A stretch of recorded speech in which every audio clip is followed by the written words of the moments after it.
हाँ जी, तो मैं फिर से आप लोगों के सामने हाजिर हूँ थर्ड पार्ट लेके। How to analyse business model. Part number 1 में हमने ये समझा कि बिजनेसेस वैल्यू कैसे क्रिएट करते हैं। वहां पर हमने देखा कि वो किन लोगों को सर्व करते हैं और क्या प्रोडक्ट और सर्विसेज लेते हैं। ठीक है, तो that should be your first step. The second step is we have understood that how they deliver the value. Right now delivering the value के अंदर हमारा पूरा एम्फेसिस था कि सप्लाई चेन और डिस्ट्रीब्यूशन चैनल कैसा होता है, कैसा दिखता है। ठीक है, कोई भी कंपनी अपने प्रोडक्ट्स को कैसे लोगों तक पहुंचाती है। अब तीसरे पार्ट में अपन कवर करेंगे how the business capture value.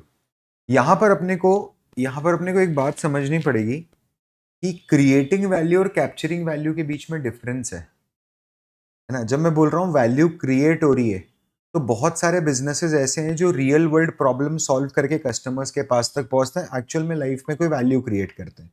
जब मैं बोलता हूं कैप्चर हो रही है वैल्यू, तो जो प्रॉब्लम आपने सॉल्व करी है ना, वो प्रॉब्लम आप सॉल्व तो कर रहे हो, कोई प्रॉब्लम नहीं है।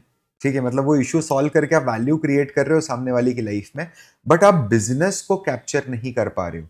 आप बिजनेस में वो सस्टेनेबिलिटी नहीं लेके आ पा रहे हो जिसकी उम्मीद थी। एक एग्जाम्पल डिस्कस करते हैं, आपको क्लियर हो जाएगा। जैसे स्टेजिला.com करके इंडिया के अंदर एक कंपनी आई थी। ऐसा बोला जाता था कि ये कंपनी इंडिया का एयरबीएनबी बनेगा। ठीक है, 2005 से 2012 के बीच में छोटी सी ऑनलाइन ट्रैवल एजेंसी थी। ठीक है, कहीं से 2012 में इन्होंने 2.5 करोड़ रुपए का फंडिंग उठाया और उन्होंने फोकस करा होम स्टेज के ऊपर। आप आपके पास कोई कमरा है, उस कमरे को रीब्रांडिंग कर दो स्टेजिला.com के नाम पे एंड थिंग्स वर गुड। 2013 से 2016 तक इन लोगों ने $34 मिलियन की फंडिंग उठाई। ठीक है, 15,000 से ज्यादा रूम्स और स्टेज इन लोगों ने ऑफर करे 1100 प्लस सिटीज में। बट हुआ क्या, अगर आप देखोगे ना, तो रेवेन्यू 2016 में 13-14 करोड़ था और लॉसेस जो थे वो 94 करोड़ थे। एक्सपेंसेस जो थे वो 94 करोड़ था। Marketing spend was close to 56 crore. मतलब ये 4 रुपए खर्च कर रहे थे हर 1 रुपए की इनकम जनरेट करने के लिए, रेवेन्यू जनरेट करने के लिए। क्यों हुआ ऐसा? Why it fail to capture the value. यहां पर समझ रहे हो, उन्होंने वैल्यू तो क्रिएट करी कि चलो जी आपको होटल का एक अल्टरनेटिव देते हैं। आप लोग 5-7 लोग जाते हो, होटल में बहुत खर्चा होता है, इससे बेटर है कि आप बढ़िया गेस्ट हाउस ले लो। Agreed, right. Now what about you capturing the value? Now we are here, we are talking about retaining the market share, growing the market share. उनके पास कोई कस्टमर रिटेंशन स्ट्रैटेजी नहीं थी। उनका ऐसा था कि बस डिस्काउंट दिए जाओ, कस्टमर्स आएंगे। There is no loyalty point in the customers brain towards the business. ठीक है, यूनिट इकोनॉमिक्स बहुत खराब था, धंधे को धंधे जैसा नहीं कर रहे थे। रेवेन्यू 3 गुना से बढ़ा, लॉसेस 5 गुना से बढ़ गए। कैश बर्न एक टाइम के बाद तो अनसस्टेनेबल हो गई ना यार। इन्वेस्टर कब तक पैसा फूकेगा आपके लिए, समझो ना ये चीज। आज फूक रहा है, कल फूक रहा है, परसों फूक रहा है, मतलब ठीक है आप और 2-3 साल ले लो, उसके बाद क्या? उसके बाद तो आपको रिटर्न देना पड़ेंगे, नहीं तो फंडिंग बंद हो जाएगी। As simple as that. हुआ यही, 2016 में पैसे खत्म हो गए, अगला राउंड उठा नहीं पाए, 210 एम्प्लॉयज को निकाल के शटर गिराना पड़ा। एक शानदार आइडिया, बहुत ही शानदार execution, but terrible value capture plan. देखो, क्रिएटिंग वैल्यू करी, बहुत सुंदर आइडिया था। ठीक है, डिलीवरिंग वैल्यू भी करी, 15,000 स्टेज 1100 सिटीज में, ऑलमोस्ट इंडिया कवर कर लिया ब्रो, है ना। बट उसको मेंटेन नहीं करके रख पाए, धंधा अपने आप ही खत्म हो गया। तो सर यहां पर वैल्यू कैप्चर करने का क्या मतलब है? कैप्चरिंग द वैल्यू मीन्स कि आप उससे अब कितना माल बना पा रहे हो, कैसे पैसा बन रहा है। ठीक है, और उसमें क्या ग्रोथ आ रही है। इट इज ऑल अबाउट कि आपने जो वैल्यू सिस्टम बनाया है, जो क्रिएशन और डिलीवरी ऑफ वैल्यू करी है, उससे पैसा बन पा रहा है कि नहीं बन पा रहा है। वो चीज अपन यहां देखते हैं। अब हु पेज यू में तो अपन ने देख लिया था, क्योंकि वो कस्टमर है मेरा। तो मैंने डिलीवरिंग वैल्यू, क्रिएटिंग वैल्यू के अंदर ही इसको समझ लिया था कि कौन पे कर रहा है, जो कस्टमर है वो पे करेगा। But how much do they पे, ये होती है प्राइसिंग स्ट्रैटेजी की, उनसे मुझे कितना पैसा लेना है। ठीक है, एंड प्राइसिंग मॉडल है that how and when do you charge, हम कब पैसा चार्ज करेंगे। प्राइसिंग स्ट्रैटेजी अलग है, प्राइसिंग मॉडल अलग है। ठीक है, प्राइसिंग स्ट्रैटेजी के अंदर ये होता है कि हमारा टोटल प्लान क्या, ओवरऑल मेरी थीम क्या रहेगी। मैं मार्केट से प्रीमियम पे खेलूंगा, मैं मार्केट से डिस्काउंट पे खेलूंगा, या मैं मार्केट के बराबर खेलूंगा। है ना। ये जो प्रीमियम प्राइसिंग स्ट्रैटेजी, जो प्राइसिंग स्ट्रैटेजी होती है, ये मार्केट और कंपटीशन को नजर में रख के बनाई जाती है ना। और ये जो प्राइसिंग मॉडल्स है ना, ये मेरे कस्टमर्स को नजर में रख के बनाया जाता है कि मेरे कस्टमर की पेइंग कैपेसिटी क्या है। अगर कस्टमर की पेइंग कैपेसिटी कम है तो टीयर्ड प्राइसिंग मॉडल है, कस्टमर की पेइंग कैपेसिटी ज्यादा है तो एड ऑन प्राइसिंग मॉडल है, अगर और ज्यादा है something which is not able to defer तो डायनामिक प्राइसिंग मॉडल है। मेरी बात समझना, एक एक करके डिस्कस करते हैं। प्राइसिंग स्ट्रैटेजी के ऊपर पहले बात करते हैं। जो मैंने आपको एक लाइन में समझाया कि मैं अब ये डिसाइड करना चाह रहा हूं कि हम हमारे प्रोडक्ट और सर्विस की प्राइसिंग कैसे सेट करेंगे। डेफिनेटली मेरे को कॉस्ट देखना पड़ेगा, कस्टमर का परसेप्शन देखना पड़ेगा मेरे ब्रांड के प्रति, ठीक है। कॉम्पिटिटर्स कैसा प्राइसिंग चार्ज कर रहे हैं वो देखना पड़ेगा। मेरे लॉन्ग टर्म गोल्स क्या है, मेरे को क्या मार्केट में फटाफट 2-4 साल में पैसा खा के मार्केट का भागना है यहां से, तो मैं भी लूटना शुरू कर दूं। और मेरे को अगर लंबी मैराथन दौड़नी है, ठीक है, तो फिर मेरे को टिक के खेलना पड़ेगा, है ना। तो इसमें 3 चीजें आती है, प्रीमियम, डिस्काउंट, पैरिटी। एक एक करके कुछ एग्जांपल्स के साथ देखते हैं। प्रीमियम प्राइसिंग देखो, यहां पर कंपनी डिसाइड करती है कि हम लोग मार्केट में कॉम्पिटिटर के साथ नहीं जाएंगे, कॉम्पिटिटर के जैसे उतना नीचे नहीं गिरेंगे, हम लोग एवरेज से ज्यादा पैसा चार्ज करेंगे। सर, कस्टमर एवरेज से ज्यादा पैसा क्यों देगा आपको? कस्टमर ऐसा देगा एवरेज से ज्यादा पैसा बिकॉज उसको मिल रही है परसीव्ड वैल्यू। आप चाय नहीं पी रहे हो, आप ताजमहल होटल में चाय पी रहे हो, मेरी बात समझ में आ रही है। आप कॉफी नहीं पी रहे हो, आप ब्लू टोकाई की कॉफी पी रहे हो, राइट। प्यूमा, प्यूमा का आप स्पोर्ट्स वेयर कैरी कर रहे हो, टाइटन का ज्वेलरी पहन रहे हो, वॉच पहन रहे हो, है ना। तो प्रीमियमनेस आती है, आप ऑटोमेटिकली प्राइस को जस्टिफाई करता है। लाइक फॉर एग्जांपल, सेम चीज है, अमूल कोई हल्की कंपनी है क्या? 450 नेचुरल्स खा जाए एक रात में और सुबह डकार भी ना मारे ब्रो, इतनी बड़ी बिजनेस है अमूल। आप हल्का पतला समझ रहे हो क्या अमूल को? समझना मेरी बात। सेम मटेरियल है, सब कुछ सेम है, 100 ml पर स्कूप इधर, 100 ml पर स्कूप इधर।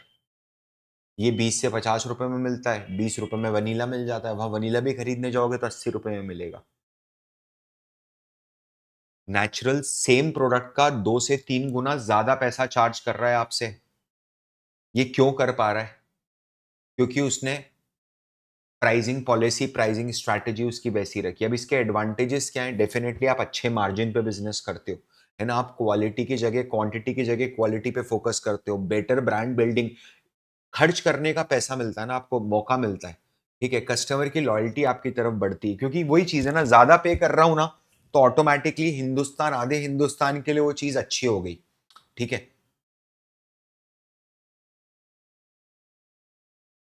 और अगर मैं प्रीमियम सेगमेंट में खेल रहा हूं तो मेरे को है ना, ये डिस्काउंट की कुत्ता फजीती में फंसने की जरूरत नहीं है, सिंपल सी बात, ठीक है। डिसएडवांटेजेस क्या है? डेफिनेटली सर, सब लोगों की पेइंग कैपेसिटी इतनी थोड़ी ना होती है, तो मार्केट बहुत लिमिटेड होगा। कस्टमर क्योंकि ज्यादा पे कर रहा है तो उसका एक्सपेक्टेशन एकदम टॉप नॉच होगा। थोड़ा सा भी इकोनॉमी के अंदर अगर सेंसिटिविटी आई ना, हल्की सी भी, ठीक है, तो यहां पर आपको यू टर्न दिखना शुरू हो जाएगा। और यहां पर आपको अपफ्रंट इन्वेस्टमेंट लगेगा सर। क्या होता है, अमूल की आइसक्रीम तो एक रेडी वाला भी बेच लेता है, समझ रहे हो, जो रेडी लगा के धंधा कर रहे हैं, जो भी दुकान ऐसी रेडी लगा के धंधा कर रहा है वो भी बेच लेता है। बट यहां पर नेचुरल्स के लिए तो मेरे को एक फ्रंट एंड स्टोर चाहिए ना, पूरा का पूरा टॉप लोकेशन पे। ये डिफरेंस है अगर मैं प्रीमियम पे जाता हूं तो। अच्छा, अगर मैं डिस्काउंट पे जाता हूं तो मतलब मैं मेरे कॉम्पिटिटर से कम प्राइस पे माल बेचूंगा। ऐसा क्यों करूंगा? सबसे पहले तो प्राइस सेंसिटिव ऑडियंस को अट्रैक्ट करने के लिए, जो लोग प्राइस के दीवाने हैं, ठीक है। दूसरी चीज, मार्केट शेयर गेन करने के लिए। मेरी बात समझना, आपको ये समझना पड़ेगा कि प्रोडक्ट अलग नहीं है, यहां पर प्राइस का हुक लग रहा है ना। सेम चीज है, सेम वैल्यू डिलीवरी है, बट प्राइस कम है इसलिए कस्टमर मेरे पास खींचा चला आएगा। सर एग्जाम्पल बता सकते हो? जैसे कंपनी है ना, दो तरीके से डिस्काउंटिंग करती है। एक तो होगा temporary discount, short term discount है ताकि तुरंत लोग खरीदें, इम्पल्सिव परचेजेस हो, big billion day sale, the great Indian festival, right, इस तरीके की चीजें। And number two, everyday low price, ELPD, Walmart, D Mart, same Parle G biscuit है, सब कुछ सेम है, ठीक है। इट्स जस्ट दैट डीमार्ट पे जाओगे आपको 5-10% सस्ता मिल जाएगा। क्यों मिलता है? डीमार्ट बल्क में खरीदता है, जो सेविंग डीमार्ट को होती है वो कस्टमर को पास ऑन कर देता है, कस्टमर को लगता है शानदार डील है, उठाओ, है ना। और डीमार्ट भी डील बल्क पे देता है, 1 पे 1 फ्री, 2 पे 1 फ्री। दे वांट कि आपका जो ओवरऑल वैल्यू बने, एवरेज ऑर्डर वैल्यू हमेशा ऊपर की तरफ टना हुआ रहे। इसके एडवांटेजेस क्या होते हैं? कस्टमर क्विक आते हैं, सिंपल सी बात है, चीनी रख दोगे तो चींटियां ही जाएंगी। वैसी चीजें ना, सेल्स का वॉल्यूम बूस्ट होता है क्योंकि माल जल्दी से सरकता है, इन्वेंट्री टर्नओवर रेट बहुत तेज होता है, यहाँ पर इन्वेंट्री तेजी से मूव होती है। कॉम्पिटिटिव एडवांटेज जरूर होता है बट वो शॉर्ट टर्म में होता है। क्या होता है ना, प्राइसिंग पे कभी भी कोई मोट खड़ा नहीं कर सकता। कोई आपसे बेहतर आएगा, कोई आपसे बड़ा आएगा, वो प्राइसिंग में आपको तोड़ देगा, आप क्या कर लोगे। यहाँ पर डिसएडवांटेज क्या है? आपका मार्केट में ब्रांड वैल्यू का परसेप्शन लो हो जाता है। डीमार्ट पे जाते हो भाभी जी, ओ हो, बिट्टू के पापा का बोनस नहीं आया होगा ना, वैसी चीज है। प्रॉफिट मार्जिन लो होते हैं, आप हमेशा प्राइस वॉर के मोड में रहते हो। आपने जरा सा प्राइस बढ़ाया, कस्टमर बैकलेश कर जाएगा। क्यों? क्योंकि प्राइस सेंसिटिव कस्टमर। पैरिटी का क्या मतलब है सर? हम कस्टमर को इन लाइन करके रखेंगे कॉम्पिटिटर्स से प्राइस को। जो कॉम्पिटिटर प्राइस चार्ज कर रहा है मैं भी वही चार्ज करूंगा, मतलब अब प्राइसिंग का फैक्टर मार्केट में खत्म हो चुका है। सारे कस्टमर प्राइसिंग सेम चार्ज कर रहे हैं। तो अब जो गेम आएगा वो क्वालिटी, डिस्ट्रीब्यूशन या सर्विसेज पे आएगा, उससे डिफरेंशिएशन क्रिएट होगा या नीड होगी कस्टमर की, तो वो ले लेगा। लेके एग्जांपल बताओ सर, पैकेज मिल्क कोई भी ब्रांड का ले लो, ऑलमोस्ट सिमिलर अमाउंट का होता है। तो कस्टमर डिसाइड कैसे करता है? जिस पे ट्रस्ट होता है उसको, या जो माल अवेलेबल होगा मार्केट में। जाओगे दूध लेने अमूल की जगह मदर डेयरी का, तो क्या लेके नहीं आओगे? दूध तो दूध है। वैसी चीज है ना, समझ रहे हो आप? और उसी प्राइस में मिल रहा है आपको फुल टोन मिल्क। कंपनीज इनको मिक्स करती हैं भाई। कई कंपनीज है, जैसे कोलगेट देखोगे ना आप, तो कोलगेट था ही। कोलगेट ने एक डिस्काउंट प्रोडक्ट बनाया सिबाका, है ना, और एक बड़ा प्रोडक्ट बनाया सेंसोडाइन। कोलगेट सेंसोडाइन है ना, हाँ कोलगेट सेंसोडाइन ही है। तो अब ये इससे प्रीमियम केटर कर रहा है, इससे डिस्काउंट केटर कर रहा है, कोलगेट ब्रांड से पैरिटी केटर कर रहा है। अलग अलग ब्रांड, जैसे मारुति का भी आप देखोगे तो जो नॉर्मल है वो अरीना है, जो मारुति अरीना है। बेसिक जो बजट कार्स हैं, वैगन आर, ठीक है, स्विफ्ट, स्विफ्ट डिजायर। और जो नेक्सा है वो प्रीमियम सेगमेंट की कार है, बलिनो। बात वो नहीं है, बात ये है कि अगर मैं मारुति के नाम से बेचूंगा तो बिकेगी नहीं, मेरे को नाम बदलना पड़ेगा, है ना, उसको थोड़ा एग्जॉटिक बनाना पड़ेगा, इसलिए नेक्सा। वैसी चीज है। आगे देखना। अब अपने को समझना है कि जब आप प्राइसिंग स्ट्रैटेजी समझते हो ना किसी भी कंपनी की, कि वो प्रीमियम पे खेल रही है, कि पैरिटी पे खेल रही है, कि डिस्काउंट पे खेल रही है, तो एक चीज आपको यहां पर समझनी पड़ेगी कि उस कंपनी के हाथ में प्राइसिंग पावर कितना है। Sir what do mean by pricing power? हमारे बॉस बोलते हैं, हमारे बॉस मतलब वॉरेन बफेट बोलते हैं, the single most important decision in evaluating a business is pricing power. If you have got a power to raise the price without losing the business to a competitor, you have got a very good business. अगर Apple ने अपने rate 2,000 रुपये बढ़ा दिए हैंडफोन्स के, cellphone के, आपको लगता है लोग सैमसंग पे शिफ्ट कर जाएंगे? जो एप्पल खरीद के दिमाग पे खरीदने बैठे ही है कि मेरे को तो, मतलब दिमाग में लगा के बैठे है कि मेरे को तो एप्पल ही खरीदना, 1,000-2,000 रुपये के लिए थोड़ा ना आदमी मूव करता है ब्रो इधर उधर, ठीक है। कई कंपनीज होती हैं जिनके हाथ में बहुत स्ट्रॉन्ग बाइंग पावर होता है ना, वो प्राइस इंक्रीज करते हैं बट कस्टमर फिर भी उनका प्रोडक्ट बाय करते ही रहते हैं। कारण क्या होता है? या तो कस्टमर को वैल्यू मिलती है उससे, जैसे कि एप्पल, या फिर कोई दूसरा अल्टरनेटिव नहीं है। रिलायंस है तो जियो, जियो है तो रिलायंस, दोनों एक ही थाली के चट्टे बट्टे। अभी क्या हुआ, वेरी रिसेंटली हुआ ना, बहुत ही रिसेंटली, 1 GB वाला प्लान ही हटा दिया भाई लोगों ने। क्या बोले, सीधे 1.5 GB वाला प्लान। अब उसके लिए क्या आप लोगों का रिचार्ज का खर्चा बढ़ गया क्या सडनली लास्ट मंथ? फिर से एक झटका लगा, है ना। टू 249 299 वाला प्लान डिसकंटिन्यू कर दिया और 1.5 GB वाले प्लान पे पुश कर दिया। अब क्या है ना, यहाँ पर आप समझ नहीं रहे हो, स्विचिंग कॉस्ट बहुत ज़्यादा है। एक तो पोर्ट कराने का झंझट सर, कितनी बार जीवन में पोर्ट कराऊँ? पहले जियो पे था, फिर एयरटेल पे आया, फिर एयरटेल से जियो पे गया, फिर परप्लेक्सिटी आया तो वापस एयरटेल पे आया, अब फिर से जियो पे जा रहा हूँ। यही करना पड़ेगा सर जीवन भर। फिर हमारा तो फैमिली प्लान है सर, मेरा बदलेगा तो चाचा का भी बदलेगा, सब फालतू की चीज़ हो जाती है ना। तो इमीडिएट समझना, एआरपीयू के ऊपर इसका इम्पैक्ट आया, प्राइसिंग पावर हाथ में थी तो। जियो के 20 से 25% यूजर जो 249 के प्लान पे थे उनको अपग्रेड करना पड़ेगा, एआरपीयू 6 से 7% बढ़ेगा। एयरटेल के 18 से 20% यूजर एंट्री प्लान्स पे थे, उनको अपग्रेड करना पड़ेगा तो इसका एआरपीयू 4 से 4.5% बढ़ेगा। ऐसा माना जाता है ऑन एन एवरेज 6 से 8 करोड़ लोगों को ज्यादा पैसा देना पड़ेगा, है ना। ये हम लोगों ने न्यूज आर्टिकल्स के थ्रू निकाला। ये होती है प्राइसिंग स्ट्रैटेजी। प्राइसिंग मॉडल क्या है पता है? स्ट्रैटेजी कॉम्पिटिटर को देख के बनेगी, मॉडल कस्टमर को देख के बनेगा, इंडस्ट्री को देख के बनेगा, मेरे गोल्स क्या है उसको देख के बनेगा, हमारे धंधे में कैसा होता है उसके हिसाब से मैं पेमेंट लूंगा। Like for example tiered pricing model, product same है, मैं मल्टीपल पैकेजेस के अंदर ऑफर करता हूँ प्रोडक्ट को, दैट्स इट।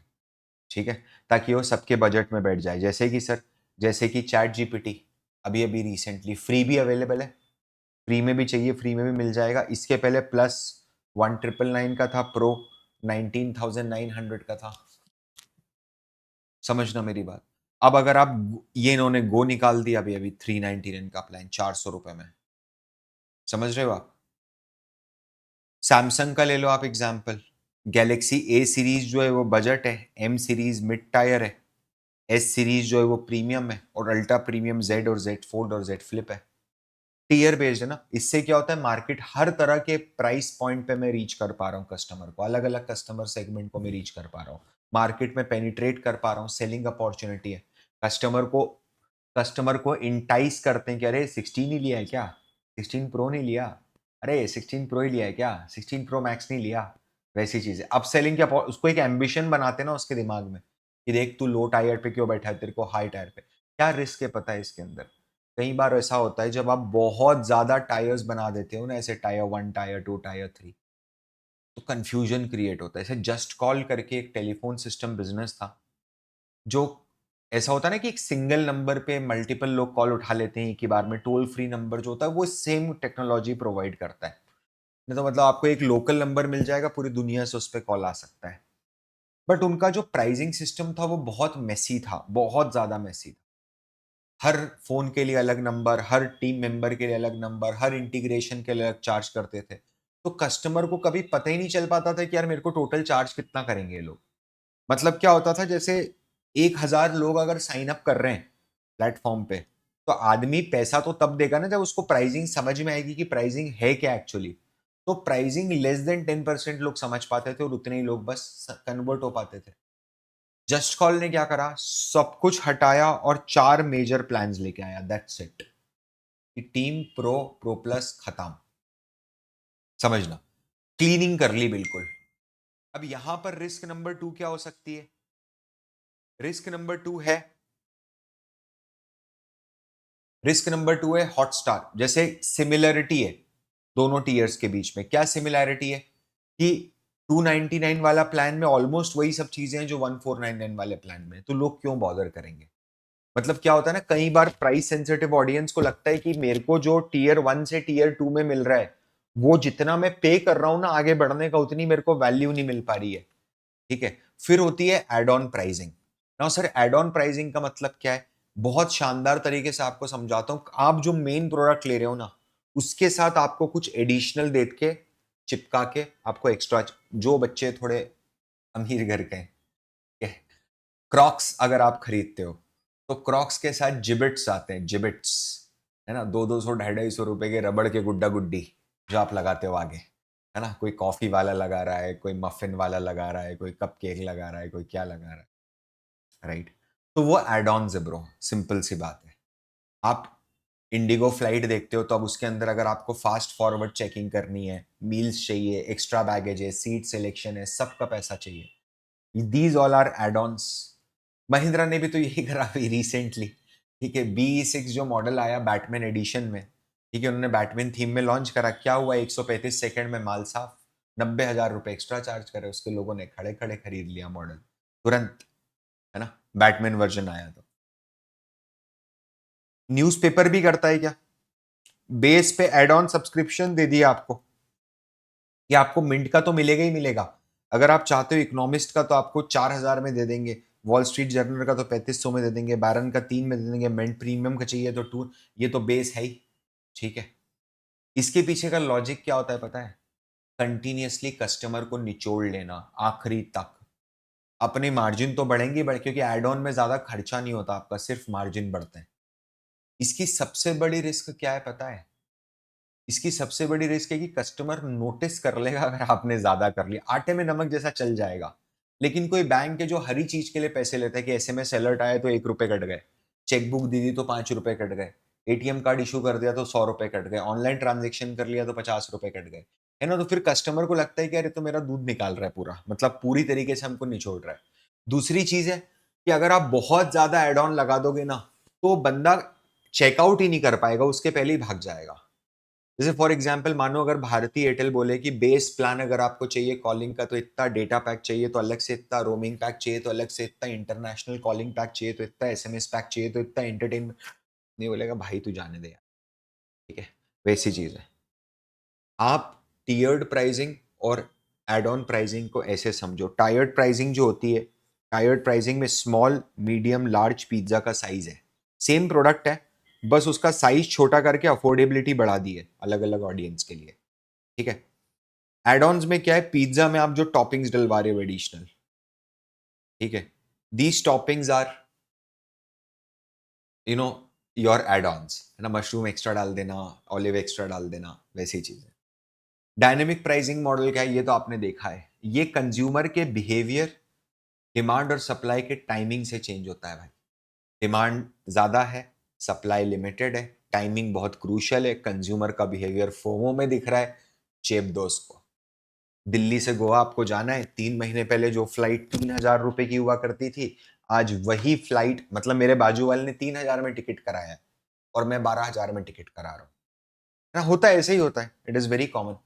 क्या आप लोगों से पीक आवर्स के टाइम पर स्विगी वाले एक्स्ट्रा चार्ज कर लेते हैं उसी डिस्टेंस का, सर्च प्राइसिंग के नाम पे?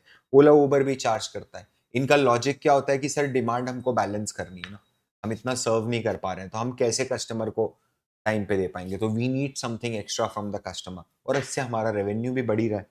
ठीक है, ओला उबर तो करते ही हैं, 5-5 गुना प्राइस लगा देते हैं कई बार तो, है ना। 2016 के अंदर तो कस्टमर्स ने, मतलब लोग प्रोटेस्ट कर दिए थे, पब्लिक सड़क पे उतर गई थी। क्या प्रॉब्लम होती है, कस्टमर चीटेड फील करता है यार, मैंने सेम प्राइस के, तूने 3,000 में लिया टिकट, मैं 25,000 में लिया ब्रो। अब आदमी है ना, वो लगता है कि यार ट्रस्ट नहीं है, मतलब ये तो चिपका दिया मेरे को। फिर रिवर्स ऑक्शन प्राइसिंग का मतलब क्या है, जो बायर है ना, वो अपनी रिक्वायरमेंट डालता है कि भैया हमको ये चीज करनी है, सेलर कंपीट करते हैं आपस में और लोवेस्ट बिड डालते हैं। सर ये तो कुछ टेंडरिंग टेंडरिंग जैसा लग रहा है, बिल्कुल वही है। कंपनीज और गवर्नमेंट इस तरीके के टेंडर्स लेके आती है। इंडियन रेलवे को स्टील चाहिए, उन्होंने लिख दिया कि भैया हमको तो स्टील चाहिए, ठीक है, जो भी रजिस्टर्ड वेंडर्स हैं उन सब ने बिडिंग कर दी, क्वालिटी और क्वांटिटी देख के समझ के, जिसकी सबसे लोएस्ट बिड होगी उसको कॉन्ट्रैक्ट मिल जाएगा।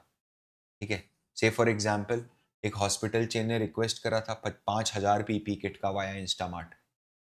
ठीक है, वेरीफाइड सप्लायर्स जो थे उन लोगों ने बिड करी, जिसने बिड कब सबसे कम बिड करी वो जीत गया। यही इंडिया मार्ट का यही तो बिजनेस मॉडल है पूरा, सेम यही बिजनेस। इसके पीछे का लॉजिक क्या है, सर हम बिचौलियों की कॉस्ट काट देते हैं, है ना, प्रोक्योरमेंट कॉस्ट एकदम खत्म हो जाती है। दूसरा, ट्रांसपेरेंसी रहती है सर, है ना, ओपन बिडिंग प्रोसेस है ना, कोई भी आके बिड कर सकता है, कोई दिक्कत वाली बात नहीं है। आगे देखना इसका रिस्क क्या है पता है, बस सिंस अब पूरा का पूरा गेम जो है ना वो प्राइसिंग पे आके टिक गया है, तो कहीं ना कहीं क्वालिटी में कॉम्प्रोमाइज होगा ही होगा, और फिर नेताजी के घर भी तो माल पहुंचाना है। फिर एक होता है पेनिट्रेशन प्राइसिंग। पेनिट्रेशन प्राइसिंग का क्या मतलब होता है, शुरुआत में तो कंपनी अपने प्रोडक्ट के दाम बहुत कम रखती है ताकि कस्टमर्स को अट्रैक्ट कर सकें, मार्केट शेयर गेन कर सकें, है ना, और कॉम्पिटिटर के लिए ऑलमोस्ट इम्पॉसिबल हो जाए कंपीट करना। बट एक बार कस्टमर हुक हो गया, एक बार अगर कस्टमर हुक हो गया तो फिर धीरे धीरे प्राइजेस बढ़ाते हैं। जियो ने यही करा था, 2016 में पूरे देश के हाथ में दे दिया था। क्या? इंटरनेट फ्री में, है ना? फिर जैसे ही लोगों को आदत लग गई, पता ही था ये तो आदत ही वाली चीज़ है, आदत लग गई, ठीक है, अब देओ जी 149 से शुरू कराया, आज देखो 300 साढ़े 300 रुपए हर घर से जा रहे हैं। बिरला ओपस जब 2024 में लॉन्च हुआ, ठीक है, तो 10,000 करोड़ का अपफ्रंट इन्वेस्टमेंट था भाई, 40% इंडस्ट्री की 40% कैपेसिटी, ये सब चीजें इनको एक साल में करनी थी। तो उन्होंने क्या करा, प्राइजेस को इन अपने इंडस्ट्री रेट से कम रखा, और अगर आप एक्स्ट्रा क्वांटिटी लेते हो तो 10% क्वांटिटी भी फ्री थी, प्राइस भी कम है, क्वांटिटी भी ज्यादा है। तो उसका रिजल्ट क्या हुआ, एशियन पेंट्स अंडर परफॉर्म करने लगा और बिरला ओपस आगे। देखो ना, एशियन पेंट को सबसे बड़ा, यहां पर बिरला ओपस लॉन्च हुआ था, ग्रीन कलर की लाइन निफ्टी 50, ब्लू कलर की लाइन एशियन पेंट्स है। इतनी जबरदस्त कोरिलेशन खत्म हुआ है इसका, क्यों वर्क कराई? वैल्यू, मतलब इंडिया है ना भाई, सस्ती चीज तो बिकी जाएगी, कोई दिक्कत नहीं। और बिरला ने सिर्फ ये छोटा सा काम करके 10% तक मार्केट शेयर पेनिट्रेट कर लिया। Quick consumer, quick commerce players भी ऐसा करते हैं क्या? बहुत कॉमन है, शुरू शुरू में आपको आएंगे कूपन ही कूपन देंगे, फ्री में बांटो सबको, ठीक है। एक बार आप आ गए, एक बार आपने प्लेयर डाउनलोड कर लिया, एप्लीकेशन इंस्टॉल कर ली, फ्री में ले लिया, उसके बाद पैसा चार्ज करना शुरू करेंगे। शुरुआत में क्या होता है, कस्टमर को किसी भी हालत में खरीदो, 30% डिस्काउंट दो, 4% डिस्काउंट दो, फ्री डिलीवरी, ठीक है। जो डेली नेसेसिटी की आइटम है, अंडे, ब्रेड, दूध, वो कम रेट पे बेच दो, ठीक है। फ्री कैश दे दिया वॉलेट में। लॉजिक क्या है, आज मनी लूज करो, कस्टमर को शॉपिंग का चस्का लगेगा, बेस बढ़ता जाएगा धीरे धीरे, ठीक है। आप देखो ना इसका रिजल्ट क्या, 24 गुना जंप है ब्रो, 2022 से 2025 के बीच में क्विक कॉमर्स में 24 times, right. Quick commerce sector अगर आप देखोगे तो दीपेंद्र गोयल जी बोलते हैं कि हर साल 5,000, हर क्वार्टर 5,000 करोड़ रुपए बर्न कर रहा है सिर्फ कस्टमर्स पे, है ना। मतलब साल के 20,000 करोड़ रुपए आपको लुभाने के लिए खर्च करे जा रहे हैं। फिर फेज 2 क्या आता है, जब उनको समझ में आता है कि अब समय आ चुका है कि अपन कस्टमर को प्रॉफिटेबिलिटी, अब बिट्टू की मम्मी को सुबह सुबह अगर क्रेयॉन चाहिए, तो जब वो सुबह क्रेयॉन मांगेंगे ना, तब फट से प्लेटफॉर्म फीस दो 8 रुपए, डिलीवरी चार्ज 30 रुपए, रेन फीस 9 रुपए। आईफोन है तो थोड़ा ज्यादा कर देना, एंड्रॉइड है तो थोड़ा कम कर देना, डिस्टेंस फीस तो चार्ज करो, peak hour fees school supplies पे, और हैंडलिंग चार्ज अलग से, जो थैली पकड़ाई है उसका पैसा, है ना। तो ये सब चीजें चार्ज होने लग जाती हैं। जब ये होता है तो फिर प्राइसिंग वॉर छिड़ जाती है। जियो ने लॉन्च करा free caller data, Vodafone Idea भी प्राइस कट करने के ऊपर मजबूर हो गए, पूरे इंडस्ट्री का मार्जिन कोलैप्स हो गया, बहुत सारे प्लेयर कोलैप्स हो गए, है ना। फिर क्या होता है, बाद में एक बार आपने अगर प्राइसिंग कम कर लिया, तो शुरुआत में तो कर लो, फिर उसके बाद करोगे तो बढ़ाओगे तो दिक्कत होगी। जैसे ओला जब आया था तो 6 रुपए 8 रुपए किलोमीटर स्टार्ट किया था, हेवी फंडिंग के साथ, कस्टमर्स को आर्टिफिशियली लो प्राइस दिया। अब जब वो 15 16 17 20 रुपए चार्ज करता है, तो कस्टमर्स फ्रस्ट्रेट होना शुरू हो जाते हैं ना कहीं से। फिर क्या होता है, कस्टमर एक्विजिशन कॉस्ट होती है वो बहुत ज्यादा होती है ना, बट ब्रांड ब्रांड लॉयल्टी नहीं है। मतलब एक टाइम ऐसा था जब पेटीएम मॉल का यूज करके लोगों ने 10,000 रुपए तक का कैशबैक ऑफर किया, समझना। जब इन्होंने कैशबैक विड्रू करा कि नहीं अब कैशबैक नहीं देंगे, तो पेटीएम मॉल की सेल ही 60% गिर गई, सोचो आप। तो आदमी सिर्फ वहां पर कैशबैक के लिए खड़ा था। फिर एक कंपनी होती है जिसका मॉडल है ना बहुत हिडन होता है, यानी यूजर को ऐसा लगता है कि वो फ्री है, लेकिन उसमें एक्चुअली यूजर ही प्रोडक्ट है।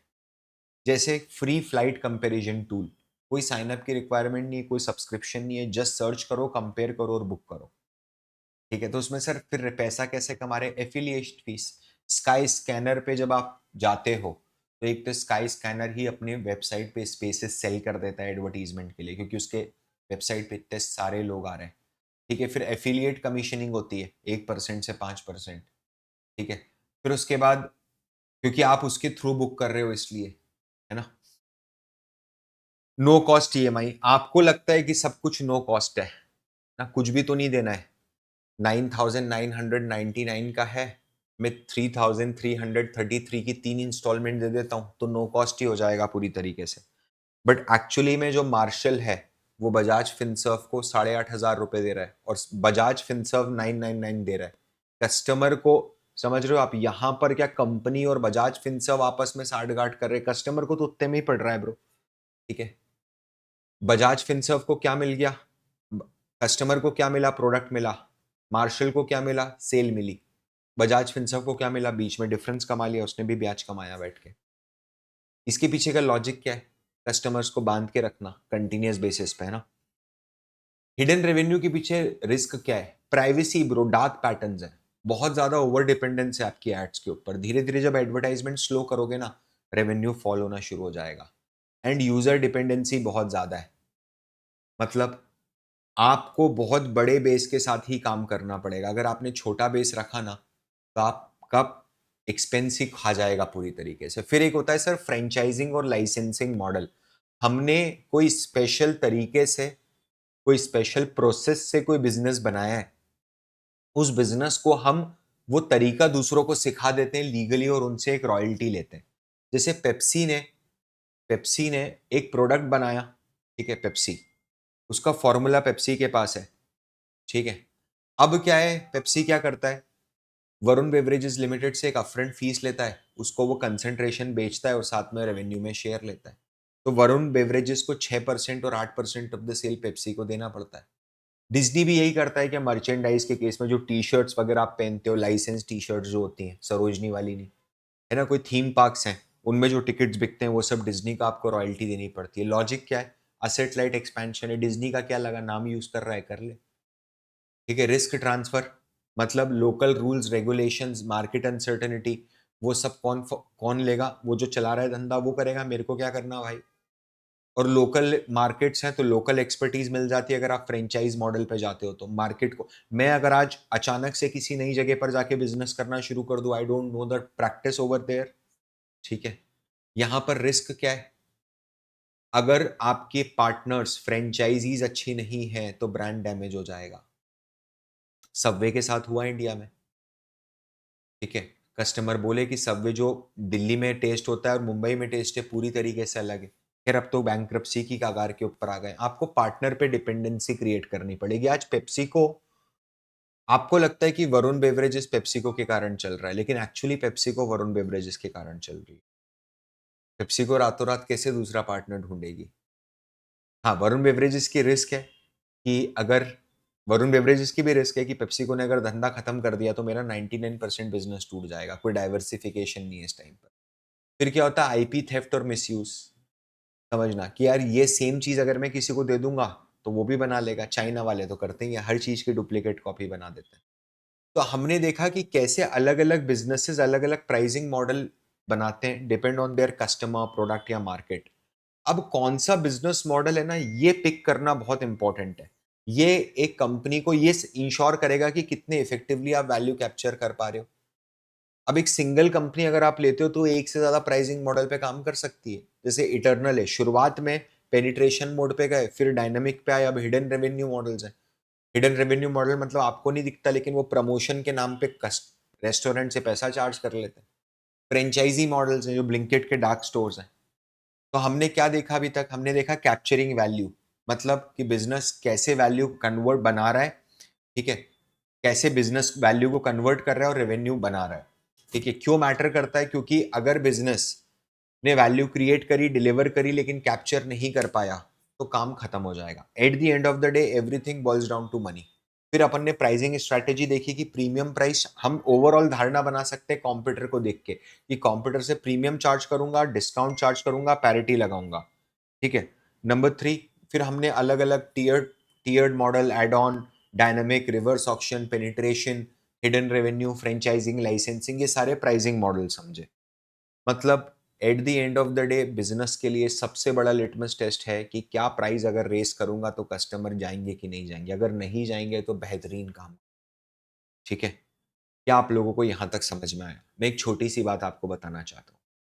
ये जो 3 सेशंस की हमने सीरीज बनाई थी, इसमें ऑब्जेक्टिव आपको एक्सेल की करतबबाजी दिखाने का नहीं था। ऑब्जेक्टिव ये था कि बिजनेस को कैसे समझा जाता है, ठीक है, वो आपको बेसिक तो पता चले ब्रो कि क्या क्या स्ट्रैटेजीज होती है, ठीक है। आप मुझे बताना कि आपको और क्या सीखना है, हम अगली क्या सीरीज आपके लिए लेके आ सकते हैं। एआई सीखना है, क्या सीखना है, जो भी सीखना है बताना। मैं आपसे मिलता हूँ अगले सेशन में, तब तक के लिए this is Parth Verma signing of.